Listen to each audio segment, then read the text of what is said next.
नमस्कार दोस्तों, यह है वायरल फैक्ट और इस वीडियो के अंदर दरअसल बात हो रही है पाकिस्तानी पायलट्स के बारे में। जी हाँ दोस्तों, एक सर्वे में कहा गया था कि मतलब पाकिस्तानी मीडिया में ही ये बात डिस्कस हुई थी कि पाकिस्तान के अंदर जितने भी पायलट्स हैं उसमें से 1/3 मतलब कि 100 में से 30 से 33 ऐसे पायलट हैं जिनका सर्टिफिकेट डमी है, या उनकी अवज में कोई और बैठा था एग्ज़ाम देने के लिए, या फिर उसका जो सर्टिफिकेट लिया गया है वो किसी और तरीके से लिया गया है। और ऐसे ही पायलट्स को अमेरिका, यूके, फ्रांस से लात पड़ती रहती है। और अब टर्की भी इसमें शामिल हो गया है। अब टर्की ने क्या किया है, टर्की ने इन लोगों का मतलब कि पाकिस्तानी पायलट्स की सैलरी रोक दी है।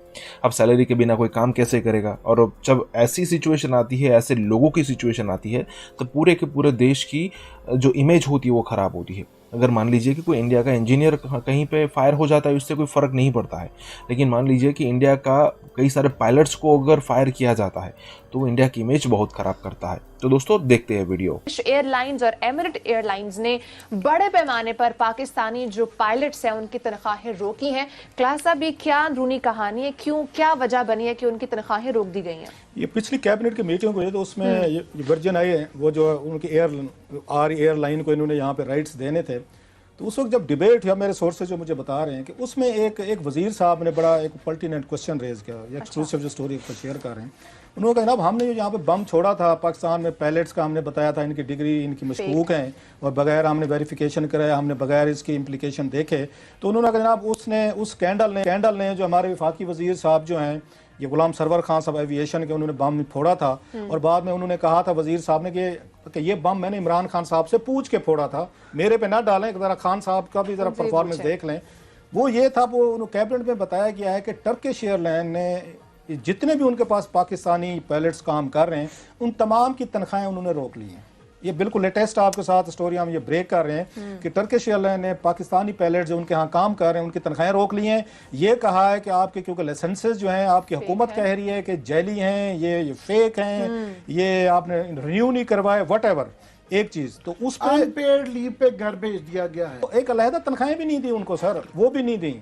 अब उसमें एक और चीज़ उन्होंने बताई है, उन्होंने कहा जनाब कि एविएशन ये वहाँ पे उनके सेक्रेटरी मिनिस्टर बैठे थे, उन्होंने कैबिनेट को ये बताया कि जनाब हमने उनकी कंसर्न्स दूर कर दिए, हमने उनको जो वेरीफाइड चीज़ें दोबारा भेजी हैं, लेकिन टर्किश एयरलाइन अभी भी कन्विंस नहीं है। उन्होंने मजीद कुछ इनसे अश्योरेंसेज, मजीद चीज़ें उन्होंने मांगी हैं। सवाल मेरा टर्किश एयरलाइन से ये बनता है कि जब जहाज उड़ा रहे थे, जब सारा कुछ कर रहे थे, तो वो तो पूरे पाकिस्तानी पायलट्स ने उड़ाए हैं, कोई खुदा ना खासा आपके हादसे भी नहीं किए, कोई नुकसान भी नहीं किया, कोई जानी माली नुकसान है, वो तो तनख्वाहें दें जो उन्होंने आपके जहाज जितने घंटे उन्होंने उड़ाए हैं। ये तो कोई तरीका नहीं है कि उनका मतलब, ये तो वही पाकिस्तानी स्टाइल आ गया जो पाकिस्तानी यहाँ सेट करता है कि बंदा पकड़ा गया ना तो उसके बाद ना उसकी तनख्वाहें दो, ना उसके बिल्स हैं, ना चीजें दें। इस पर मेरा ख्याल हुकूमत पाकिस्तान को सख्त स्टैंड लेना चाहिए। अपने पायलट्स को आपने पहले गंदा कर दिया, पहले उनको आपने खराब कर दिया, उसके बाद अब आप ये फरमा रहे हैं कि नहीं जनाब हम तनख्वाहें भी नहीं देंगे। ये पाकिस्तानी मत करें काम वाला, पाकिस्तान वाला। सो टर्किश के साथ हमारी दोस्ती, तल्लुक, मोहब्बत अपनी जगह पे, ये काम उनको मत करने दें कि आपने अपने पायलट्स को डाल दिया पूरी दुनिया की एयरलाइंस के सामने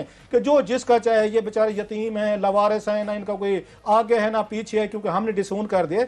ये स्टिग्मा है हुकूमत के इस पे, क्योंकि बाद में पता चला इन्होंने गलत तरीके से चीजें की थी। एक चीज एमिरेट्स एयरलाइन का भी बताया गया सर कैबिनेट में, जो मेरे सोर्सेज बता रहे हैं कि उनका भी कहा गया उन्होंने बड़ी तादाद में पाकिस्तानी जो पायलट्स है उनको ले ऑफ किया है। इल्जाम उन पर वही दे रहे हैं कि जनाब के इनके लाइसेंसेस का फेक का आ रहा था, लिहाजा फेक लाइसेंस भी उन्होंने कहा इनको भी निकाल दें, रिन्यू नहीं किए गए। खैर उस पे उसकी वजाहत उन्होंने ये दी कि एयरलाइन जो है, ये एमिरेट्स जो है, जो कैबिनेट में बताया गया जराये के मुताबिक, उन्होंने कहा जनाब कि ओवरऑल डाउन साइजिंग कर रहे हैं एमिरेट्स वाले जो हैं, वो सिर्फ पाकिस्तानी पायलट्स को नहीं निकाल रहे लेकिन वो ओवरऑल कर रहे हैं। लेकिन इस पे भी ये पॉइंट आउट किया कि सबसे ज्यादा जो इस वक्त वो क्या कहते हैं विक्टिम है, टारगेट जो है ना दुनिया भर में, जिस एयरलाइन ने भी निकालना हो सबसे पहले वो पाकिस्तानी पायलट्स पे हाथ डालती है कि आपकी हुकूमत कहती है आपके लाइसेंसेस ठीक नहीं है, वो उस पर वीक विकेट पे हैं। सो ये क्रेडिट भी जनाब हमारी हुकूमत पाकिस्तान इमरान खान साहब का है, जिन्होंने बगैर इसकी बैड की इम्प्लीकेशन देखे, बगैर कि आप इंटरनली तौर पर प्रोसेस कंप्लीट करते, जो आपकी फेक डिग्रीज थी, गलत थे, उनको इंटरनली प्रोसेस से ले ऑफ करते जाते। आपने एक बम छोड़ा, वजीर को छोड़ दिया, उसने भी नहीं सोचा ये गुलाम सरवर खान है कि कौन सी बात करनी है, कैसे करनी है, बेचारे सारे के सारे आमिर साहब इसमें फंस के रहे थे। कैबिनेट के पास तो इनसाइड ये वाली इंफॉर्मेशन थी, और मैं इसके बाद 2-4 पायलटों से मैंने बात की है सारा। बाद में क्विकली ये मैं बता दूं कि 100 के करीब पायलट है जो इस वक्त उससे हुआ है। स्पेशल असिस्टेंट उनको वकार मसूद साहब को लगा दिया गया है। अब पहले उनको घुसाया गया था बीच में कि जी वो एडवाइजर के तौर पे वो एक बोर्ड बनाया गया था, सारा उस पर लग गए हैं। सिर्फ मेरा क्विकली से 2-3 बातें मैं कह दूं कि 20-30 साल से जो गलतियां सारी हो रही थी और कॉमन डिनोमिनेटर रहा है कि नवाज शरीफ की गवर्नमेंट में, पीपल्स पार्टी गवर्नमेंट में, मुशर्रफ की गवर्नमेंट में, तो वो वकार मसूद साहब थे, ये हर गवर्नमेंट में रहे हुए हैं।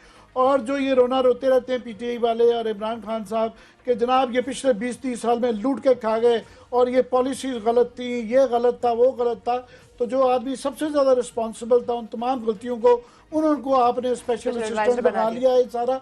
तो दूसरा क्विकली जरा क्लास साहब ऐड करते हैं, इसको फॉलो अप करते मेरा ख्याल है ये वाली चीज लंबी नहीं लंबी है, लंबी ये कहानी डॉक्टर वकार है। साहब टाइम की अप भी हो स्टोरी गया। जो है ना, मैं इतना कह दूं, वो आमिर साहब शेर सुनाते हैं, मीर क्या सादा हैं, कि उसी अवतार के लौंडे से पूरा शेर सुने ना। मीर क्या सादा हैं कि आप मुझे भी मीर क्या सादा, मैं सुनाता हूँ। मीर क्या सादा है, बीमार हुए जिसके सबब उसी अवतार के लौंडे से। वैसे उसने लौंडा नहीं कहा था, मीर ने, मीर ने मतलब लड़के खत्म कहा हो था। गया। मेरे पास है, मैंने उसको रेखता पे मैं देखा है। रेख्ता पे भी बहरहाल फॉर एग्जाम्पल एक लाइटर बात है कि मियां नवाज शरीफ साहब से फॉर एग्जाम्पल एक ज़माने में उन्होंने शैम्पू का इश्तिहार बंद कर दिया, तो मैं नुसरत जावेद, आमिर मीर और नुसरत जावेद साहब थे, इत्तफाकन उन्होंने उस ज़माने में, अच्छे ज़माने में हमें भी नाश्ते पे बुलाया। तो हमने उनसे कहा कि मियां साहब बाकी चीज़ें तो ठीक हैं, ये आपने ये क्यों बंद किया है, शैम्पू के इश्तिहार में क्या है? हाँ। उन्होंने कहा जी ये आप नहीं समझते, ये देखें ना शैम्पू में लड़की की जब बाल दिखाए जाते हैं नहाते हुए तो वो उससे लोगों को बड़े गंदे ख्यालात आते हैं। तो मोहम्मद मालिक साहब बड़े शरारती आदमी हैं और उनसे रहा भी नहीं जाता इन चीज़ों पे। उन्होंने कहा प्राइम मिनिस्टर माफ़ कीजिएगा, अगर शैम्पू के इश्तिहार में बाल नहीं दिखाए जाएंगे तो आपकी और मेरी टेंड दिखाएंगे। उन्होंने एग्जैक्टली ये सो मेनी वर्ड्स में कहा। उन दिनों जो है ना मियां नवाज शरीफ ने बाल नहीं लगवाए हुए। अच्छा। तो वो सारा एक मजाक में है, तो ये एक मजाक है, ये एक मजाक है सर। तो मैंने कहा वो भी ये बात रिलेटेड है थोड़ी सी। तो क्लास अब आपको क्या लग रहा है अपार्ट फ्रॉम दिस कि ये जो मुकदमा दर्ज हुए इनके पीछे क्या मुहर्रिकात हो सकते हैं, क्यों एक इस लफ्ज स्टेज होता पर? है, मेरा ख्याल हिंदू मैथोलॉजी में ज्यादा इस्तेमाल होता है, कर्मा, यस कि आपके वो अच्छे गुण या अच्छे काम जो हैं उसका बदला अच्छे शक्ल में मिलता है, बुरे करते हैं तो आपको जैसा करोगे वैसे भरोगे। जैसा करोगे वैसे भरोगे। जो मतलब बिल्कुल आमिर ने बड़ा तफसील से बताया, हमने तो कभी ये ट्विटर कॉलिंग के ना हक में रहे, ना मेरा ख्याल कभी हमारे शो कलम जबान से किसी के लिए इस तरह का लफ्ज निकलो, हम सबको मुहिबुल वतन समझते हैं। लेकिन हैविंग सेड ऑल दिस, जो आज इतनी बड़ी पोजीशन ले रहे हैं कि बड़ा वो गलत हुआ, हम भी कह रहे हैं गलत हुआ, और वेरी वाइजली ये फवाद चौधरी और हुकूमत ने खुद को डिस्टेंस किया इससे। इनके अपने ही कंडक्ट, ये कहते हैं हमें ना याद दिला, मैं ज्यादा लंबा नहीं जाऊंगा, ये पिछली मैं जुल्फकार अली भुट्टो साहब तक भी नहीं जाता कि जनाब के उनको जिन्होंने फांसियां लगाई जो है सिविल सुप्रीमेसी के लिए लड़ रहे हैं, तो ये कितने जनरल जाके डार्लिंग थे और उनके रूहानी बेटे भी बने हुए थे, रूहानी बाप भी थे, उनके मिशन भी इन्होंने पूरे करने थे, जिन्होंने पूरा पॉलिटिकल प्रोसेस